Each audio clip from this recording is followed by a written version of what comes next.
तर कसं काय भावांनो आणि बहिणींनो, स्वागत आहे तुमचं माझ्या परत एका नवीन ब्लॉग मध्ये. तर बायकोला जॉबवर सोडून आंघोळ करून देवपूजा करून घेतली. आता तुम्हाला वाटत असेल एवढी देवपूजा करून देवाकडनं काय मागून घ्यायला बाबा यो.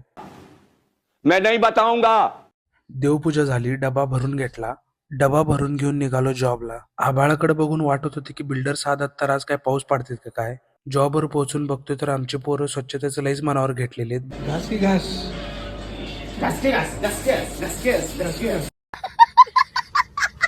तर माझा होता 1 तासाचा ब्रेक. तुम्हाला माझे व्हिडिओज कसे वाटते ते नक्की कमेंट करून सांगा आणि मला सपोर्ट करा. तर आपला एम आहे 10K फॉलोअर्सचा. तर फादर्स डे जवळ येतोय. तर आमच्या जॉबवर फादर्स डेच्या निमित्तानं ऍक्टिव्हिटी ठेवली होती. तर आपल्याला आपल्या वडिलांबद्दल काय वाटतंय ते 4 ओळीत लिहून मांडायचं होतं. तुम्हाला तुमच्या वडिलांबद्दल काय वाटतंय ते कमेंट मध्ये मला नक्की सांगा. काय नको याचं, काय फुकटचं बसायला येते का? पैसा नाही खिशात, काय नाही. तर सगळं आवरून निघालो घरी आणि पावसाने सगळा रस्ता धुवून टाकलेला. तर फायनली पोहोचलो घरी. आजचा ब्लॉग तुम्हाला कसा वाटला तो नक्की कमेंट करून सांगा.